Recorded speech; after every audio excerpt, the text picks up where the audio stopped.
Les Saint-Émilion sont des vins recherchés, comme le Château Trianon, un grand cru extraordinaire qu'on partage avec joie parce qu'il nous fait voyager jusqu'aux plus belles terres bordelaises. Château Trianon, sublime vin d'exception.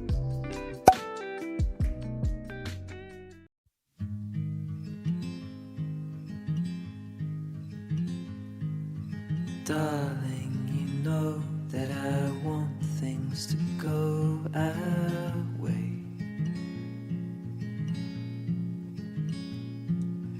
I'll try to reach you to lean every single day.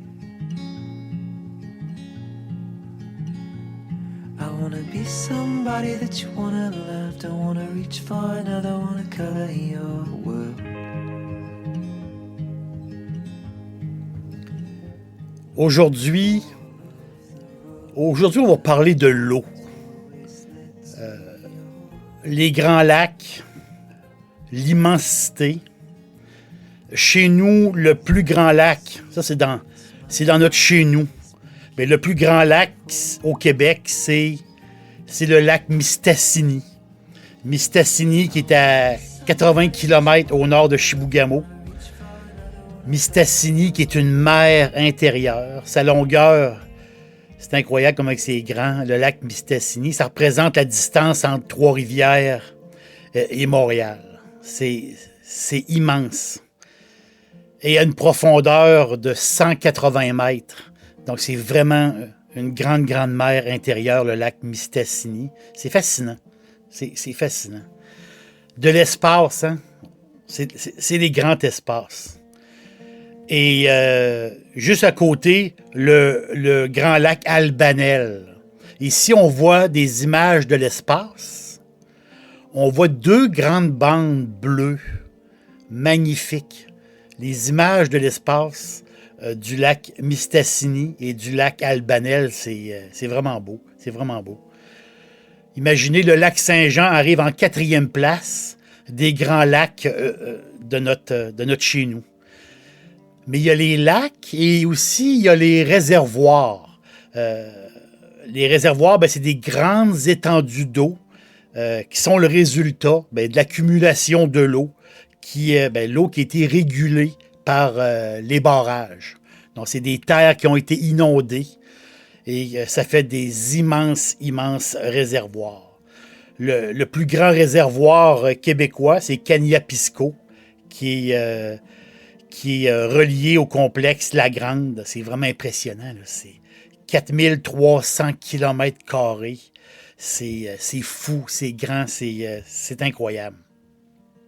Et aussi, il y a des réservoirs comme Manicouagan. Un jour, je ne suis jamais allé, mais un jour, je vais faire la route qui Manic et qui monte là-bas. Un jour, je vais le faire, ça c'est sûr. C'est dans mes projets. Les grands espaces, les grandes étendues d'eau, c'est pour la plupart, c'est au bout du monde. Hein. C'est des places, c'est très loin, c'est au bout du monde, des endroits sauvages. Et des fois, il faut y penser 2 fois. On y va en voiture. Il faut beaucoup de routes à faire, Mais imaginez un grand réservoir, un grand lac, un grand réservoir qui a transformé un territoire austère en un paradis pour les activités de plein air. C'est un grand territoire qui a été inondé et qui était quand même assez austère. Et aujourd'hui, c'est un paradis, c'est un Éden. C'est une place pour faire le plein air, pour pratiquer des sports nautiques, pour pratiquer de la voile, le wakeboard, la pêche. Un paradis pour la randonnée, pour faire du VTT. C'est une étendue d'eau et dans cette région-là, c'est plein de petits villages, des beaux petits villages. C'est beau, ça n'a pas de sens. Quel endroit du monde fantastique. Et ce paradis-là, mais il n'existait pas il y a 30 ans. C'est un nouveau paradis. Bienvenue au grand lac d'Alqueva. Alqueva, le grand lac, le grand réservoir. 250 km². On est au Portugal. Oui, on est au Portugal. Et autour, 8 petits territoires viticoles. C'est le plus grand réservoir d'Europe. À l'est du Portugal, sur la frontière, collé sur la frontière espagnole. Presque inconnu des touristes internationaux. Un endroit superbe. Vraiment, un endroit vraiment particulier. C'est impossible de ne pas tomber en amour avec Monsaraz. Monsaraz, c'est un des plus beaux villages du Portugal, qui est juste là, un petit village inconnu. Mais il est juste là en haut de la colline, avec une vue sur le grand lac, sur le grand réservoir. C'est beau, c'est fou. On respire à Monsaraz. Tu vois là, tu respires, c'est la tranquillité, c'est l'immensité. Voir l'immensité des eaux bleues du Grand Lac. Et on voit toutes les presqu'îles, grand territoire qui a été inondé. Et aujourd'hui, ça fait un look vraiment impressionnant. Et de Monsaraz, on a une très, très belle vue du secteur. Puis Monsaraz, ben, les habitants sont super le fun, mais il n'y a rien à faire à Monsaraz. Qu'est-ce qu'il y a à faire? C'est de contempler, de marcher et de s'asseoir, prendre une bonne super bock, une bonne bière portugaise, super bock, moi je pense que c'est la meilleure.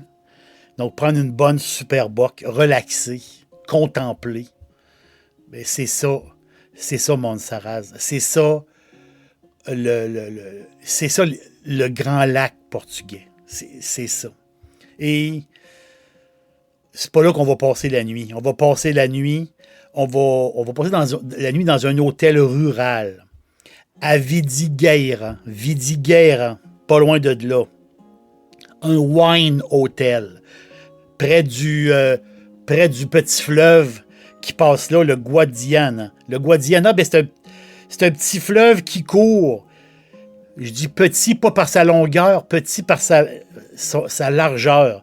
Donc, c'est 800 km. Le Guadiana qui part de Ciudad Real en Espagne et qui coule jusqu'au Portugal pour se jeter dans l'Atlantique, dans la baie de Cadiz. Mon restaurant préféré de poulet frit, c'est Dixili à Charlebourg. C'est tout à fait extraordinaire. Maintenant, Dixili vous offre l'ultime Monsieur Burger. Un sandwich fantastique avec un gros morceau de poulet généreux et une sauce maison délectable. restodixili.ca. Mais ce fleuve-là qui a été endigué et qui a un barrage, bien, c'est ça qui a retenu les eaux et c'est ça qui fait de ce secteur-là quelque chose de tout à fait unique. Et justement, l'hôtel rural que je vous parle, Herdade do Sobroso. Herdade do Sobroso, qui veut dire propriété splendide. C'est mon portugais qui ressort, qui des fois qui est très très loin. L'hôtel est superbe. C'est une place pour se reposer. Des tours, on boit du vin, on marche, on fait du cheval. On peut faire, si vous êtes un peu plus fortuné, de la montgolfière, des pique-niques dans le vignoble. C'est la totale. C'est, oui, un peu luxueux, même très luxueux, mais y passer une journée, je pense que ça vaut la peine. Vraiment, ça vaut la peine. Et prendre un bon souper et justement de voir le secteur, voir le vignoble, qui est vraiment une place extraordinaire. L'hôtel rural Herdade de Sobroso. C'est vraiment très, très coquin, très beau. T'sais, cette région-là du Portugal, ben, c'est l'Alentejo. L'Alentejo particulièrement, mais c'est une grande région, mais moi, j'aime beaucoup la région du lac. C'est la tranquillité, c'est l'espace. C'est comme chez nous, à quelque part. Tu sais, quand on est proche d'un lac, il y a comme une tranquillité. Je ne sais pas pourquoi. Il y a une tranquillité. Il y a comme une simplicité aussi. Puis il y a un domaine qui est très le fun. On peut y passer aussi quelques jours, qui est dans le même secteur, qui est tout près. Là. On est autour de cette grande étendue d'eau-là. Le domaine São Lourenço. São Lourenço des Barrocal. Barrocal.pt. Si vous voulez voir l'hôtel, barrocal.pt pour Portugal. Et c'est... Moi, je pense qu'une pause de 2 jours là-bas ou 3 jours, si vous voulez vraiment relaxer, c'est parfait. La Sainte Paix. C'est la Sainte Paix. Pendant quelques jours, vous allez vous adapter à un certain mode de vie méditerranéen, mais un mode de vie de la campagne méditerranéenne. C'est différent que sur le bord de la mer, parce que sur le bord de la mer, c'est beaucoup plus, comment dire, on a l'océan, il y a une dynamique sur le bord de la mer, c'est pas pareil. Là, on est en pleine campagne, mais avec toujours ces grands lacs et ces grandes étendues qui met un mood vraiment, vraiment particulier, vraiment. Et là-bas, quand il fait chaud, si vous y allez l'été, quand il fait chaud, en fin d'après-midi, pourquoi pas se rouvrir une bonne bouteille de blanc, relaxer à l'ombre, après une bonne journée, une journée de marche, ou comme vous voulez. Prendre un bon vin local, donc pour boire l'Alentejo, pour boire ce vin-là de cette région-là qui est extraordinaire. Il y a un cépage. Le cépage, ben c'est le raisin local, le bébé de la région, mais c'est le cépage, c'est le Antaovas. Antaovas. On n'entend jamais parler de ces cépages-là parce qu'il est vraiment particulier de l'Alentejo.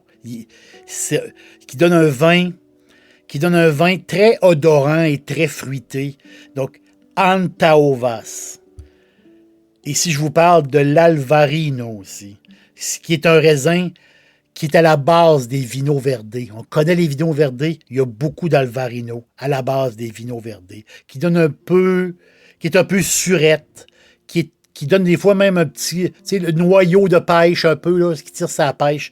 L'Alvarino fait vraiment une belle job. Et l'Arinto qui est exclusif au Portugal, vraiment très minéral, très crispy. C'est possiblement le cépage le plus ancien du Portugal. Mais moi, je vous conseille les 3A pour fêter cette tranquillité-là, pour fêter ce soleil-là, ce grand lac intérieur. On va là se ressourcer. On va là en amoureux. On peut y aller même... On peut y aller seul pour changer les idées. En amoureux, c'est extraordinaire. C'est vraiment... Et les 3 cépages, ben c'est les 3A. Antaovas, Alvarino, Arinto. Mais il y a un petit vin vraiment le fun. Un blanc, justement. Un blanc d'été, un blanc de terrasse. Un blanc pour relaxer. À 1/3 de chaque. 1/3 des 3A. Je vous le conseille. C'est un vin qui n'est pas cher, qui est très bon. Flore de Sal. Flore de Sal. De la maison Hervideira. Hervideira, le nom du vin Flore de Sal. C'est vraiment un beau mix d'Antaovas, d'Alvarino et d'Arinto. C'est un beau mix. Il fait chaud. On est à l'ombre. Tout autour de nous, ben, c'est la tranquillité. C'est l'espace. C'est le bonheur. On se sent comme chez nous. À quelque part, on se sent comme chez nous. On est au Portugal, mais on ressent les grands espaces, un peu comme chez nous quand on est sur le bord d'un grand lac. L'aubergiste vous dit merci d'être passé. Et un jour, on va prendre un verre de blanc ensemble, un flore de salle ou un autre bon vin de l'Argentero. C'est sûr qu'on va avoir du plaisir et beaucoup de choses à se raconter.